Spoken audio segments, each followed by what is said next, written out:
Hey guys, this is Dr. Berg. I have a really interesting interview today with Tiffany Roth, and I heard about her from several my clients, and I just wanted to interview you. You're from California, right? Yes. Yeah. So it's interesting. She's an attorney, but then she taught classes in Mexico on fitness, and now she does a lot of things online. And I just wanted to kind of pick your brain because one thing I don't focus as much on is exercise. So I really wanted to kind of find out from you, especially with females, like what to do to improve the workouts. So would you mind asking some questions about that? Oh, absolutely. I love it. Okay, I good. love talking about working out. Yeah. So I guess you were when you were a kid, you were kind of chubby, right? I heard from the grapevine. You weren't in really good shape. Okay, you want to bring that up now? Okay, sorry. Okay. So, yeah, when I was little, I think that one of the things is that, my family really didn't know how to focus on healthy eating and exercise. So, I was kind of eating the foods that my mom was eating, and I wasn't getting the proper exercise, and my body had that result. I don't think, Where were you raised as a child? where was I raised? Yeah. In California. Okay, I got it. Yeah, So was it? I'm LA I native. think people assume that when you're in California that it's all health foods, but it's probably similar to the Midwest where I was raised. It's probably the same meat and potatoes, but I don't know. Well, I think right now, over the last 20 years, as a community in general, we've gotten a lot more access to information about how to eat healthy and how to exercise than existed in the past. I mean, it's sort of something that's been developing over time, especially with, the internet. We can get the message out there a lot quicker about how to be healthy or how to do great workouts. Back then, it was sort of like you just go on a diet and you eat grapefruit. I remember my mom was doing the pineapple diet, where she ate pineapple for 3 days.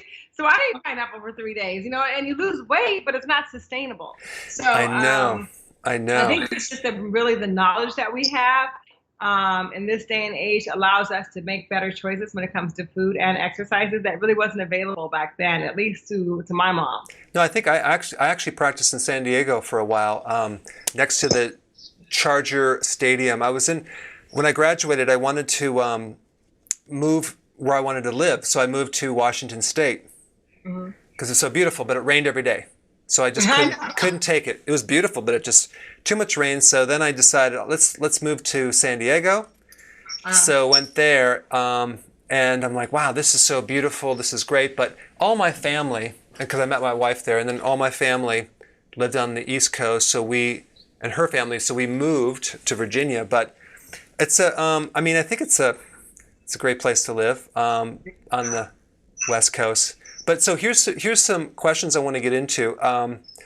Now, with your clients that you work with, what's kind of like the top mistakes that people are making when they're working out? Like, what are they always doing wrong when they're doing it by themselves?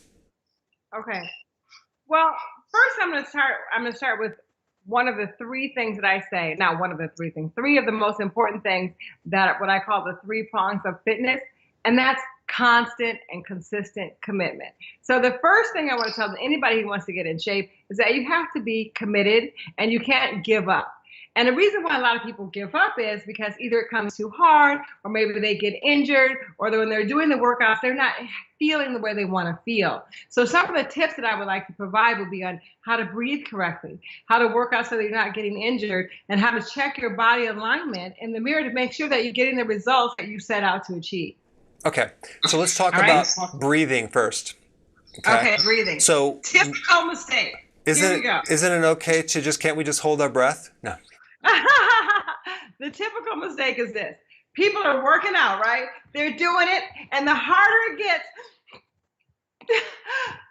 the less they start to breathe. Okay, so I do, and like when I'm teaching class, if it's a cardio class, I do an 8 count, and I do the 8 count. It's really like sort of check. It's almost like a call and response. I'll say eight, and let's count down with me. 8, 7, 6, 5. That way I know that they are breathing, because one of the most important things that our body needs for movement is breath. We have to connect the breath with the movement to get actually the power that you need to continue. So I do, when you're doing your cardiovascular, make sure that you do what's called a talk test. You should be able to say 1 or 2 or 3 words while you're doing your cardio. If you're not, then your breathing is off. You need to take it down a little bit so you can say, yeah, I'm okay. Okay. I got this, or something Good. like that, or count. So let me interject right there. So let's say, for example, and I just want to know your philosophy on this.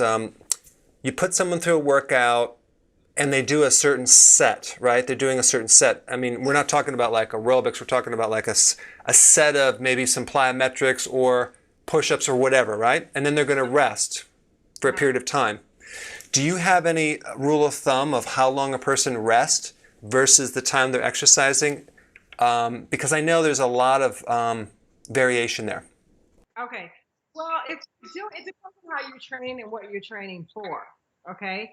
If you are training to build muscle, then you need more rest in between your sets, because you want to actually maximize your output per exercise. So I would tell, like, some of my girls that really want to build their leg muscles, or what's really hot is like to build up your butt right now. If you're doing heavy squats, if you're working out with heavier weight, then you would need like at least 45 seconds to 1 minute rest in between sets to allow your muscles to recover and, be able to go back and maximize the benefit out of the exercise. You don't want to exercise when you're tired. You want to exercise when your body feels exhilarated and strong. If you want to tone your body, then I shorten that rest. I shorten that rest because I like to focus on muscle confusion, and I'll do back-to-back sets. For example, if you just want to tone your legs, then you might do lunges, then you do squats, and then you do what I call rocket squats, and I'll put them back-to-back, boom, boom, boom, to build that muscle endurance. When you build your muscle endurance, you actually have more lean, long muscles, and they are able to go for a longer period of time, but they don't deliver the maximum amount of power as if you were trying to build like a stronger, hardier muscle shape. I think that brings up a really important point on, you have the person with the belly fat, right? Women don't like belly fat. For some reason, they don't like it. And then you have the fat in the lower part of the legs. Right. So here's what I found. You can actually flatten the stomach a lot faster if you actually address the diet in a unique way. And I'm going to give you a couple tips on that for your viewers too, if you want to share this. But the lower extremity, the legs, you're not going to get the fat off the legs unless you use exercise, because a lot of these women, especially, you probably work with menopausal women, the ratio of fat to muscle is like way off. Like they lost so much muscle tone, and you have them try to do a squat and they just they just can't do it. So you have to build up that muscle, and that could take literally a few years of workouts. So as you lose the muscle, as you gain the muscle, you may not lose weight because it's heavier, of course, but also there's going to be probably weeks that you're going to plateau, and then you're going to have to just realize it's going to take some time because you're healing the body. So, and I don't know if you saw this on my website, but my whole philosophy is get healthy, then lose weight, versus trying to lose weight to get healthy.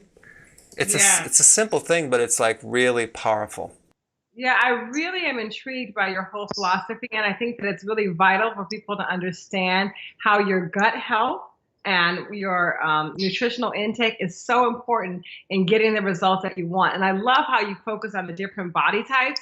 That to me is wonderful, because if you have someone that really has skinny legs, they could care less about doing the legs. They really just want to work on their bellies. It would take a very, very, very long time before they were able to work out and get rid of all that by just doing exercise alone. You have to change your diet. And your philosophy on food is something that I really want to align with, because I think that it's powerful and it creates awesome results. So what are some of the tips that you give, even to some of my followers, that could help them get a healthy gut and see better and quicker results in the abdominal area?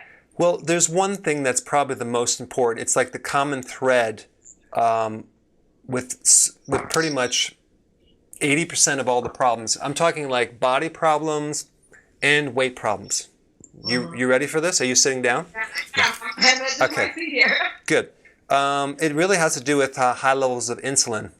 But here's the thing: insulin has a lot of different functions, but insulin has two really, really important functions that people need to realize. Number one, it's the hormone that converts everything to fat. It's a fat-making hormone, number one. Number two, it prevents the loss of fat. So let's say you're eating good and you're exercising 6 hours a day, whatever. Like I had one patient who was working out 6 hours a day, but they weren't losing anything, right? Or they have a stuck metabolism. It's like totally frozen. They can't get below that set point. It's high levels of insulin. But when you go to the doctor, they check the glucose. They don't check the insulin. Whoops. If they did, they would find the insulin is going to be too high. And what people realize is what they don't realize is how to lower insulin. Right. You can actually, you can help someone like losing weight way more by addressing that than exercise. Exercise will help. But if you actually address the insulin, you'll really, really drop down the weight a lot faster. You get leaner, you get stronger, really, really fast. So that's like the most important thing you need to kind of focus on if you're trying to get lean body mass, if you're trying to fix your metabolism, is lower insulin. So then I have How do you do that? How do you do that? So do you have any idea right now like what you would do to lower insulin? Do you have any ideas? I'm just asking before I tell you. Okay. Well, I would say number one is to reduce your sugar intake and your simple carbohydrates. Good. Yes, that's number one. So you want to reduce your carbs, the ones that turn into sugar really fast. So that would be all the breads, pasta, cereal, crackers, biscuits, waffles, pancakes, muffins, sodas, juice, those. Right. And then you'd have alcohol. But then you also have a lot of the hidden carbs as well, like fruit. I'm sorry. So because what happens, fruit Don't is. say fruit, not the. I love fruit. Sorry, but fruit. What fruit will do is it doesn't actually address the blood sugars directly because it's fructose. It actually has a different pathway, and it throws you off through the liver. So it will eventually affect the insulin, but not directly. So people say, oh yeah, it doesn't affect the blood sugars. Yes, it does indirectly. But so we have that, right? But that's like half of the answer. So people on a low carb diet, they might be successful somewhat, but they're not 100% successful because there's something else that's equally as important. Do you want to know about this? Yes, I'm on the edge of my seat. Tell me. Okay. It has to do with every time you eat anything, you raise insulin. So it's the frequency of meals. The frequency of meals. So I used to promote and push in my old book, oh yeah, you need to consume 6 meals a day, 3 meals with snacks, right?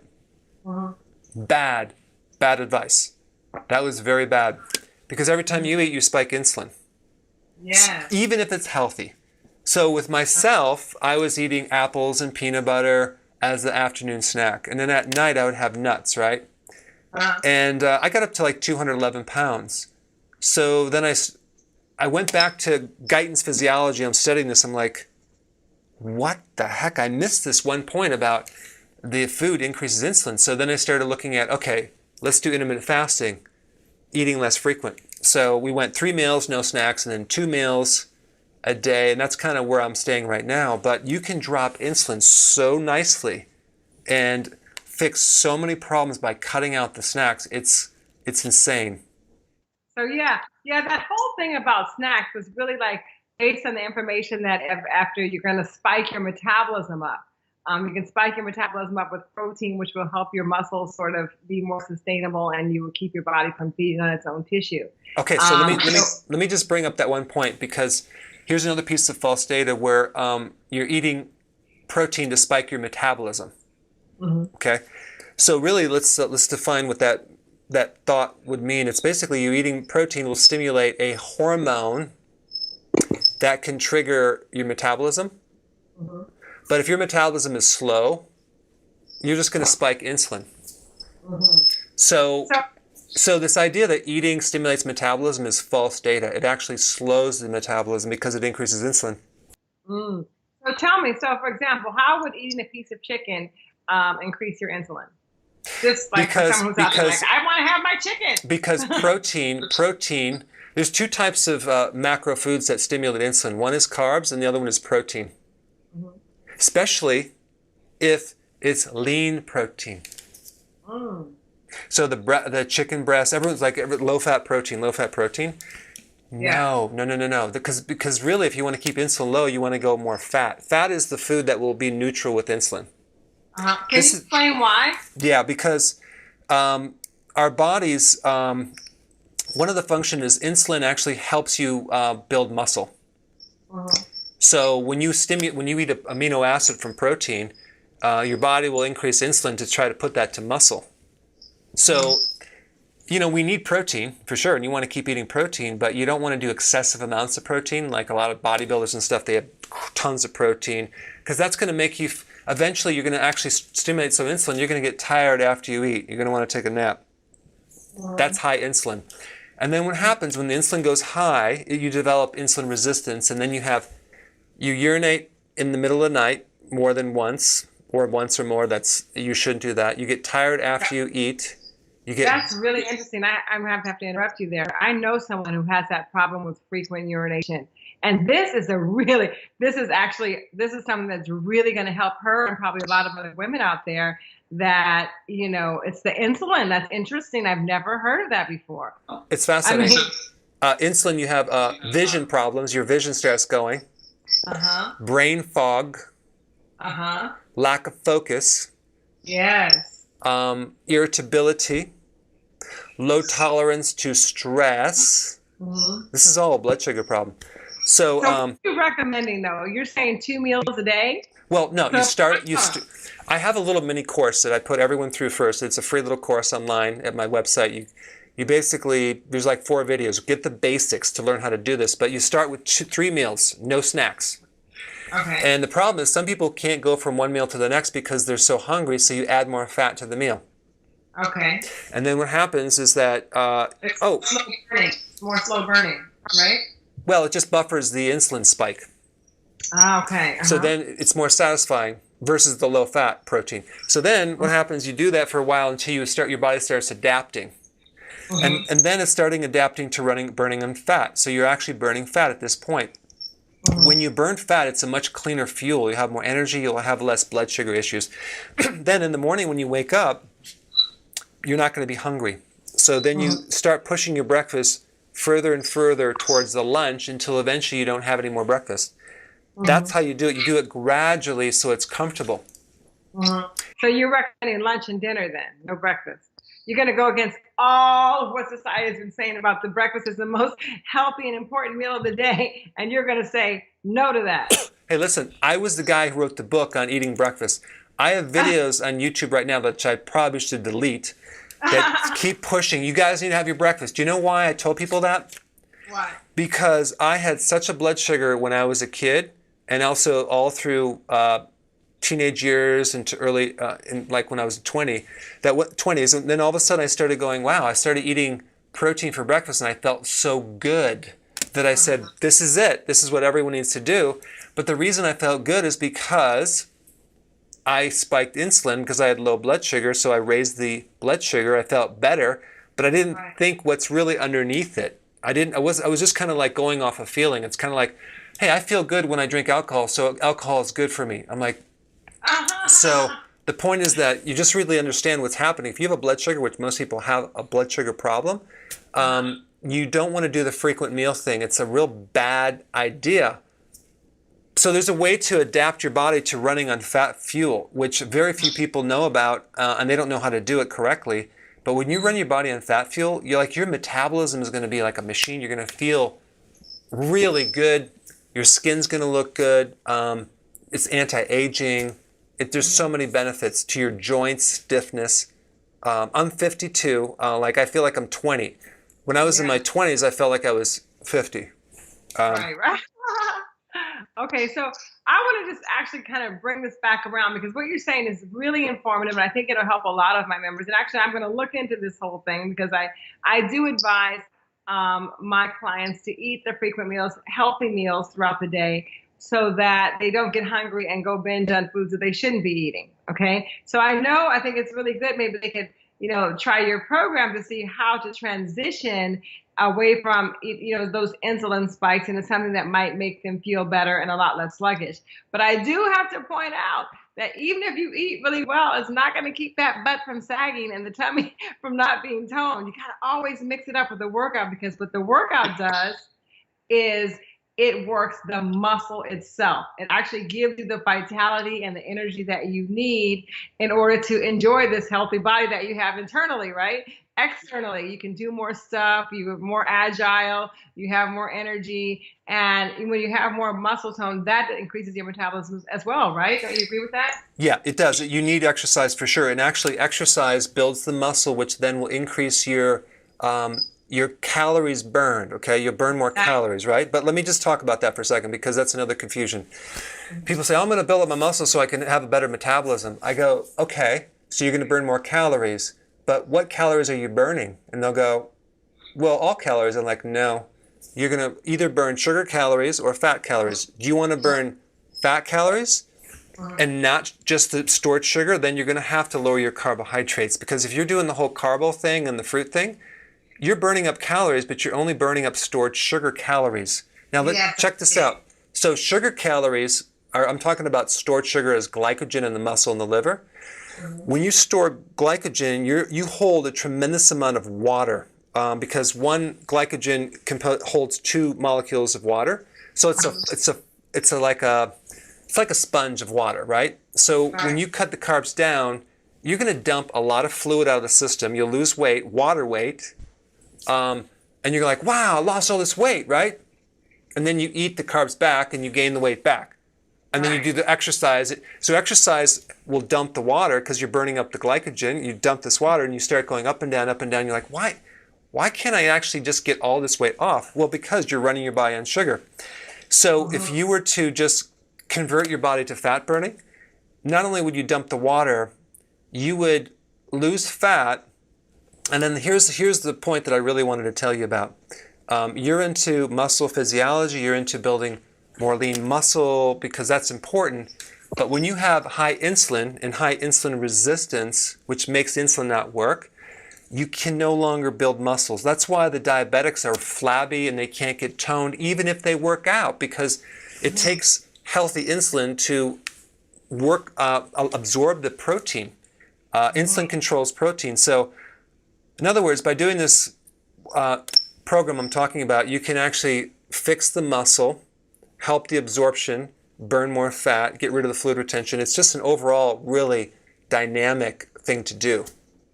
So it sounds amazing. Okay. Now I have one question.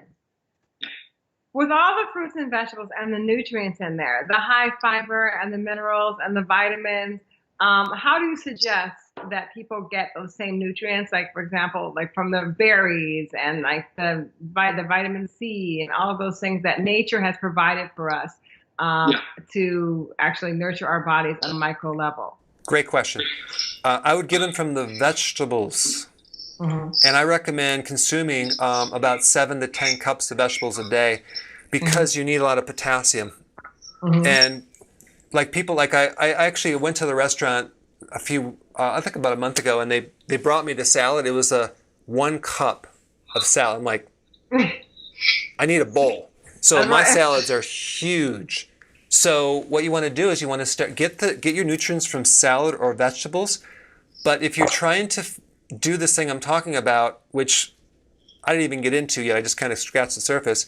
Right. You don't want to do too much fruit. I mean, you can do like maybe 1 cup of berries a day, but you start adding more fruit, and then so we add this sugar into it. So because the main problem of an average person is too much insulin, we want to heal the sugar problem that we have. Now, if you've never actually abused sugar and you don't have a weight problem, you could probably get away with it. But for most of us out there that abuse sugar, Right. It's just it's too much sugar for our system to do fruit. And plus, the way they grow the fruits nowadays, and even the apples, they spike them, they make them very, very, very sweet, high levels of sugar. One apple nowadays is 19 grams of actual sugar. That's not carbohydrates, that's sugar. So you're like eating a candy bar. Wow. Wow. So yes, that's really interesting because I think that it's a good distinction to point out that you need to sort of almost detox your body from the sugar dependency and the insulin spikes in order to get some of the benefits of the fat burning, as you say. In other words, you want to sort of reduce that glycogen storage so that your body's not always going there for fuel, but instead to where your fat is stored. Was that what you're saying? Yes, you know, think about it. How much stored sugar you have? You have about a couple days worth of stored sugar at 1,700 calories. But you have about 77,000 stored calories of fat on a non-fat person. So it's a lot more if you're fat, right?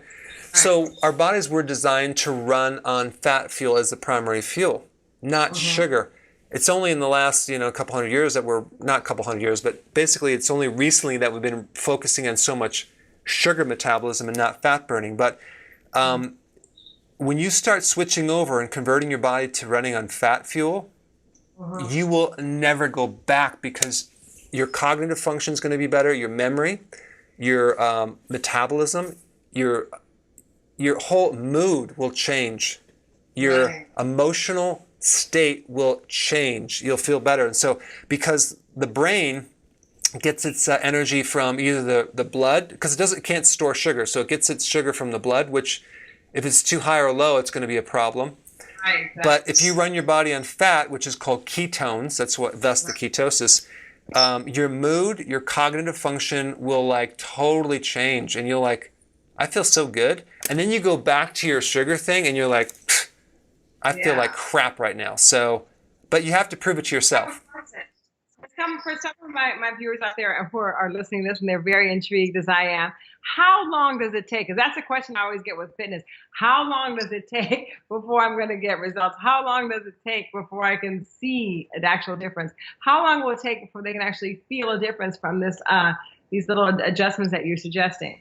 Well, it depends on what kind of problem you have. Like, for example, if you have weight problems, you'll probably dump the fluid out and you'll lose like 5 to 10 pounds in the first week or two. So that you'll be like, wow, that's dramatic. But as far as energy goes, it could take anywhere between 3 days to a week to up to 6 weeks to fully adapt to fat burning. And if the worse the blood sugar problem you are, the more diabetic you are, the more pre-diabetic you are, the longer the transition period is. But I have a lot of videos on how to make it smooth and easy. But you're going to notice some real nice changes within 3 weeks. But if you do this, 3 days. But if you do this too fast and you're not doing it correctly because you didn't watch the videos all the way through and maybe you don't know about this or that and you're not eating enough of this, you're going to go through a period of like transition where you might have like called a keto flu. You might feel kind of run down, or keto fatigue, or like, oh my gosh, because you didn't do it correctly. So the way I teach it, it's a healthy version. You do it gradually, and you shouldn't feel bad. You should feel really good. And so what's your philosophy on exercise? Because I know that a lot of my clients, when they're working out, a lot of times if you're making a big change, like in your diet, you might feel a little more sluggish. But I find that when you work out, even if it's like on my YouTube channel, I have the 10-minute workouts that you can do just 10 minutes a day, and that'll help you to improve your mood, and you'll be able to get through some of those tough periods because you start to burn up that extra insulin as well during your workouts. What do you feel about that? I recommend every person start exercising. Right away. You don't have to slow down. The only thing that I talk about in my book is that you have the person that's really out of shape and they're basically adrenal dominant. They have a lot of adrenal issues. Like they go up the stairs and they're out of breath. And they just let their body go. And they don't sleep. Those people should kind of do walking for a while, low pulse rate stuff, work up to it. Because I'll give you an example. I had this lady, this is when I first began. I put her through a whole workout and spiked her pulse rate to 158. She came back the next day. Her pulse rate was 158, and I'm like, oh my God. Oh my God. So her recovery was so poor that you don't want to like push the person too fast. You want to kind of gradually go into it. So basically, if you're not sleeping, for example, you should go very light because it's very dangerous to the heart if you overdo it. But I mean, these are all just minor points that common sense. But I think everyone should jump right into it. Breakfast in the morning. What's that? What do you think about instead of doing the breakfast, you're not eating breakfast, about working out in the morning? Yeah, and I think most people can do that very, very comfortably. But what happens if you have a pre-existing low blood sugar situation, it's called hypoglycemia, and you work out and you tap out too much glycogen too fast, you can be dizzy or tired, in which case you either should work out during your time you're eating or just before, until you can really adapt correctly. But I do want to mention one last piece of data because I know people, I kind of like to keep it to 30 minutes because, but I want to add one little thing in here. This is something that kind of is a brain strain for people. Because they're like, oh, what do I eat during the workout? What kind of pre-workout snack do I eat, right? I need that protein. That's like a common knowledge, right? We need to eat or drink something, some sugar water or whatever. Well, check this out. If you consume, like, let's say a little juice or a little sugar or a protein bar with sugar, like most people do, or what's going to happen, you're going to basically knock yourself out of fat burning for about 48 hours. Whoa, really? Yeah, because it's going to take now another couple days before you get back into ketosis. So you don't want to do a sugary type of energy drink when you're working out or a Gatorade thing. And then even protein, even the protein stuff, you'd be much better off waiting to the meal because when you're fasting between meals, you're stimulating growth hormone. Growth hormone is the main fat-burning hormone. It actually preserves your muscles, and it actually will, in a female, doing intermittent fasting, you can spike growth hormone by 1,300%. In a male body, by 2,000% by doing intermittent fasting. So it's like the anti-aging activity on steroids. It's a great thing to do. So with intermittent fasting, just to be clear, how long should you go between meals? You should start at 3 meals a day. Okay, keep it whenever you eat. Slowly push your breakfast to a lunch, and I have a video on this, by the way.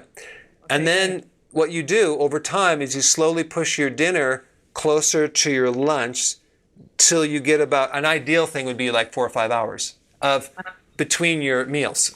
What that will give you is a tremendous amount of fasting to create some serious improvement with the parts of the body that you want to work on. Yeah, and allow your food to properly digest, right? And your body can revitalize. You support the digestive system, but there's a lot of other things too that you can do that for anti-aging. It's like, and just for brain health, just to focus better. So what's the name of that video that they should look about getting started with that you did? If you go to drberg.com under educational tab, it'll say the ketosis mini course. It's a free course.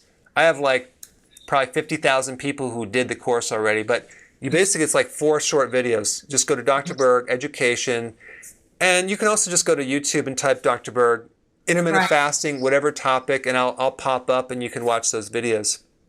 Okay, great. And then also for those people, one thing I noticed about some of the people that I know that have done your program, also some of the videos that you have a lot of great content on workout stuff and fitness that I want to just recommend anyone who needs guidance or wants to know how to do it correctly. And you can watch your videos on her website, which I'll put a link down below. You have also like an online program that people can, it's very affordable, that you basically go through a lot of great techniques, workouts, and it's almost like you're not, it's like you have a personal trainer, but now it's like you actually have everything like one-on-one in this portal that you can go into. So I'm going to recommend people check it out. I'll put your link down below, and I think it's pretty cool. And also, I think on your YouTube channel, you have a ton of workouts. So you guys can check it out. I'm going to take some of your advice in because, on the Tiffany Ross Fit Club, I really enjoy doing different workouts, but I mean, this has been so informative for me because what you said about insulin is absolutely like mind blowing. I'm gonna look into it, look into some of your food plans and things like that, and maybe adapt some of them for the Tiffany Rothe Fit Club members so they can get better results. Because I think what you're saying is really resonating with me, and I think that it'll help a lot of people. And combined with the workout, which it helps your mood and the way that you look, so win-win, right? It's the icing on the cake. Maybe I shouldn't talk about cake right now, but you know what I mean. Great. Oh, Well, thank you so much for the video, and we'll talk soon. And thanks for sharing. thank you. I've really, really learned a lot. Thanks so much for sharing, Dr. Berg. Okay, I'll talk to you later.